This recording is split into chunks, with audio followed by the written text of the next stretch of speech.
Well, hey, thanks so much for watching, man. I'm so excited to dive into a video today. Normally, I try not to do a ton of ranting, but today you might get just a little bit out of me based off of a couple videos that I have. I want to go ahead and take a look at something that happened even in my own church. Just this past weekend, I'm recording this on the 29th of July, and I just want to talk through what it's like to preach, communicate, what's too much, what's too little, what's offensive, what's not. And then I want to give two examples. One is the first one from our message this past week by my friend Jesse, and the message that he brought. It's kind of funny. And then I want to talk and show an example of another one that kind of maybe did actually go too far, and really what the role of a pastor, especially as they're preaching, is to do, and just kind of talk through a little bit about that. So without further ado, I want to show you exactly what my friend Jesse preached on. And this is actually a video I made. It's kind of a funny one. It says, "Did you miss today's message?" And then on the back end, it says, "Now you wish you didn't. You'll find out why." Here we go. Said, "Give me the strength to make it through this practice." I did everything I knew how to do. I said, I can hold it. I can do this. Mind over matter, I can do it. And the problem is that you can't negotiate with diarrhea. Cannot.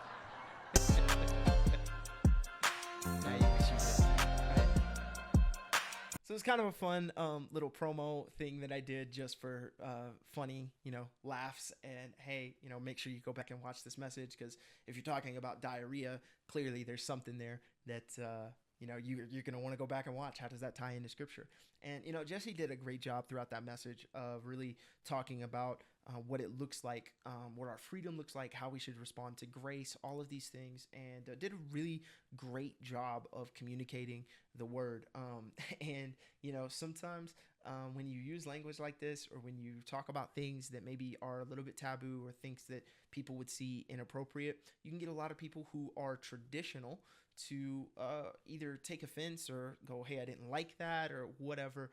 And I really think that we have to be careful, because we can dismiss what's actually trying to be communicated simply because there was a word, or there was a sentence, or there was a phrase that we thought might have been a little offensive. And I think we just have to be just a little bit careful with how we judge, especially the communicators who are bringing those things on, and really look at the integrity that they have, the reasoning why they have. And even if a joke didn't land for you, or an illustration didn't land for you, does that mean then that the message itself is completely thrown away, or the speaker is trying to do things simply for shock value? We just have to be careful about that. I want to show you an example, and then I'm going to talk a little bit about how these things kind of play in. But I want to show you an example of something that I think is a little bit more of that discussion, and a little bit more warranted. It's from a pastor in, I think it's Tennessee. I think it's like Nashville, but maybe I'm wrong in this. It's a different church. They pop up on my social media, like on Instagram, TikTok, Facebook, all of the time. This reel actually came in my feed just a couple of days ago, and especially with what Pastor Jesse talked about with diarrhea. This guy uses some illustrations and some language here that let's just play it and talk it through. So let's go ahead and check it out now. Music is so dangerous because we'll allow the artist to say things to our husband, to our wife, and to our children that we would never let anyone in a million years say to them. But it's wrapped up in a beat and a celebrity we don't know. If a man walked up to my wife and my children and said, "Make that ass clap, make that ass clap," I'm going to jail. I'm swinging.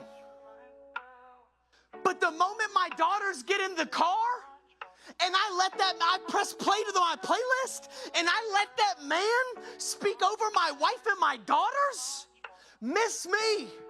Ladies, you'll literally, if a woman walked up to your man and say, and looked at you while you're with your man and said, "Do you taste me when you kiss him?" Are you not swinging? But you'll put her on your playlist and wonder why you're insecure about somebody cheating on you. You're letting the Spirit of whatever's in that beat, whoever's in that artist. You'll let them speak over your life, and you'll wonder why you struggle with the things you struggle with now. This says, run from anything. Tyler, that's legalistic. No, I'm not being legalistic. I'm being loving to my family that I have now. Music is so dangerous. So I really wanted to bring both of these clips to really show, one, diarrhea versus actual curse words in the pulpit, totally different thing.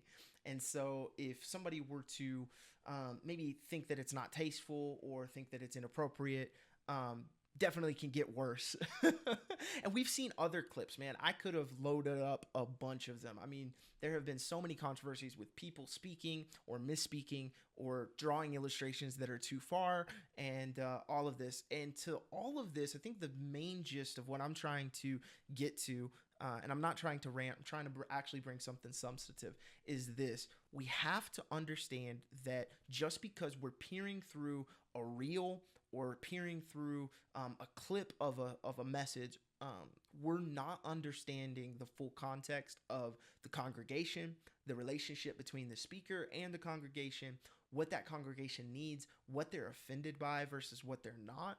And even then, you still run into people who you will never know until something happens.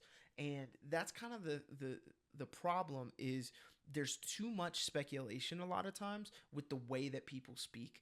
And I totally understand not wanting to say something like this in a pulpit. I understand for both of these clips, if you're a preacher or a speaker out there, a communicator, even if you're not a pastor, these words or these phrases or these illustrations or whatever, it might not be for you. And it actually might be pretty offensive to you. But without understanding the context, one, of the full message, which is why I played the entirety of the clip that's there for Pastor Tyler, but you don't have the full context of that congregation. That congregation might not feel offended by that. Would I use that kind of language? One, I'm a youth pastor. My kids would just think that that means that you can say that. So absolutely not. But I understand how, if you are praying through it, talking about it, you could say something that might be misinterpreted or misguided or even wrong in another context. Again, would I do something like that? Probably not. Have I misspoken before?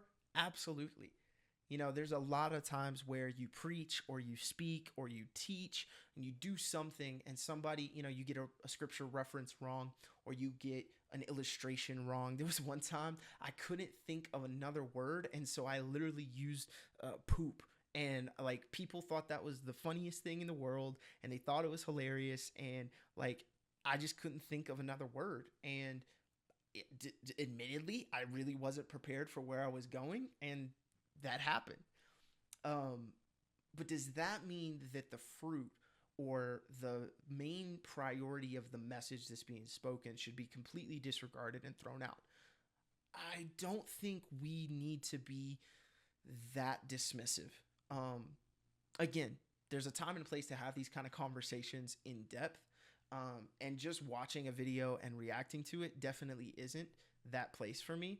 And I think we have to just be really careful that we're not too arrogant with the way that we think things should be done or said. Because, you know, there, I'm sure, are people who would think that talking about diarrhea is absolutely a no-go. So, I mean, I couldn't imagine actually using real curse words. But then there's other churches where the context just doesn't, it's not as offensive. And in context of his illustration, again, would I do that? I don't think so. I think it is inappropriate. I don't think it's the right thing to do. But I also don't know the congregation. Clearly, he's still continuing to preach. He's leading that church. He seems to be doing a great job with it. And so, you know, and then there also has to be this thing of, you know, people get to make their own decisions. And so if that becomes a deal breaker for you, then you get to make that decision. I think for me, the line is there a pattern of consistently being edgy or consistently trying to get shock value out of what you say or consistently trying to push the envelope? Because if there's a pattern in that, I think that speaks more to the heart than maybe somebody who uses an illustration that goes a little bit too far. And who knows, man, people like this could be like, man, I actually shouldn't have said that. I think that illustration was actually inappropriate. I wish I wouldn't have. That happens a ton. And I think we just have to give grace to people in those circumstances. Now, it's one thing to say, well, they posted it and they're obviously trying to get traction out of it and all that stuff. And that's probably true as well. But I think we just have to be very, very careful with how we judge our communicators, how we judge our preachers, how we judge our speakers, and to extend grace to them, just like we extend grace to other people. And I know people are probably going to quote James and say, well, what about teachers? Aren't teachers held to a higher standard? They absolutely are. And I think it really is up to that teacher to hold up the standard and really seek the Lord on what it is that they're supposed to say or what it is they're supposed to not say. But I think the shock value, commenting, walking out of services, saying that this person now has really bad intentions, I think we just have to be very, very careful with how we do that. And so I wanted to show these two videos. Again, this is something that just happened in our church, and then I'm seeing it in some other places as well. And again, personally, I don't think this is for me, but at the same time, I don't want to extend a harsh judgment on people and a congregation and a context that I have no idea about. I think that's the way that we should handle these situations. I think that's the way we should be able to move forward in these things. And I think we would see the kingdom be built in with a lot more unity if we could say, hey, man, this isn't for me. I wouldn't say that. I don't actually like that a ton. But you know what? If people are coming to Jesus, then we have to see the net value of that. And so with that being said, I hope that makes sense. I hope I didn't rant too much on that, but I just wanted to let you know, man, be easy on your pastors. We're trying very hard. We're trying to really seek the Lord out, use illustrations that are gripping and illustrations that connect. And sometimes we miss the mark, and that's just the gist of it. But hopefully this makes sense. Let me know. Have you ever had a pastor say something completely out of pocket? Have you had somebody where you listen to what they say and you're like, this isn't for me? Have you ever walked out of a service? Man, I would love to know kind of your experiences with pastors and the way that they speak, the way that they talk. And let me know. Maybe I'm wrong on this thing too. I can definitely be in a space where I need to grow in this thing. But that's just kind of my thoughts on a couple of these videos. And I'll see you on the next one. Make sure to like and subscribe. Make sure to let me know what you think about this, and I'll see you in the next video.